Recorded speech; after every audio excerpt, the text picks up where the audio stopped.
PMPA's Final Cut of the Week, where we share important information you may have missed while you were making essential parts. I'm Carly Kissler-Miller. And I'm Joe Jackson, and this is what you need to know for the week ending June 16, 2023. CPI came in at 0.1 seasonally adjusted in May, which is just slightly below expectations.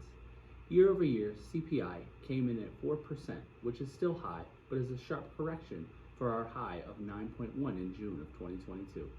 We are on a steady track to the long-term average CPI around 2 to 3%.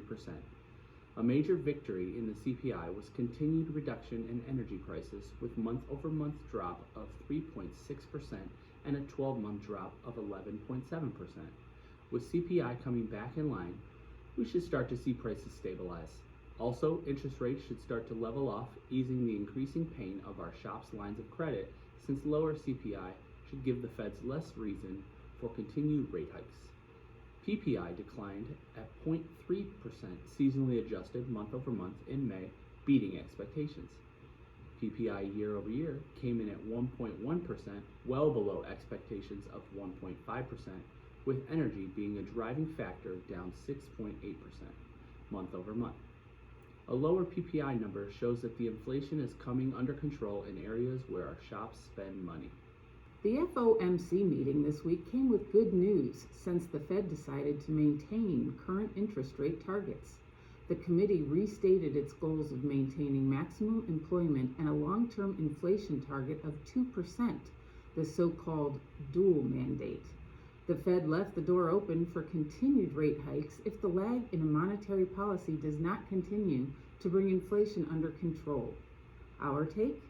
With continued progress on inflation in both the CPI and PPI reports this week, we are hopeful that the Fed is finished with continued rate hikes. However, the situation remains fluid. The Society for Human Research Management, also known as SHRM, has reported that 262,000 workers filed for new unemployment benefits last week.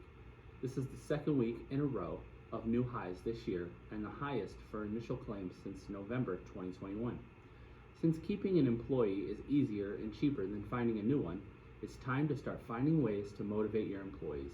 One simple way is giving them the opportunity to display their strengths. Delegating tasks shows an employee that you have trust in their abilities and gives them a chance to showcase their skills. Working on things that align with their long-term career goals will help them see themselves with the company for the long term.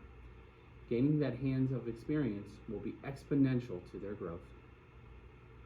With all the talk of Industry 4.0, there's been a step in that direction with the adoption of manufacturing execution systems.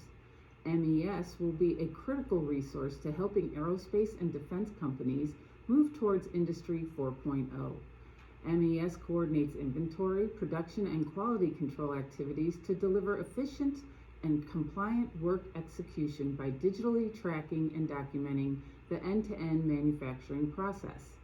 It will be interesting to see the adoption of these technologies in the long run. There have been other attempts at standardizing Industry 4.0 techniques that have seen little to no adoption. Does practice make perfect? On this week's Speaking of Precision podcast, Miles Freed, Carly Kissler-Miller, and David Wynn investigate if continuous improvement is discouraged by frozen practices, locked-in processes, and rote practice. This podcast and our Speaking of Suppliers podcast can be found on major podcast platforms or on PMPA.org.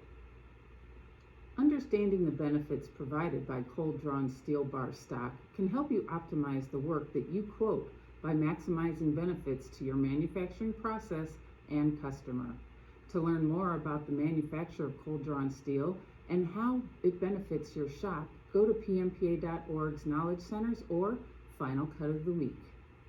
And that's our take on what you need to know for the week ending June 16, 2023.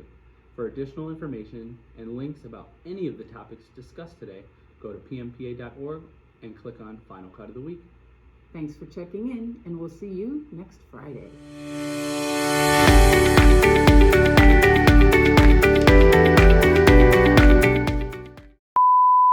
CPI came in at 1. Starting early. Since the Fed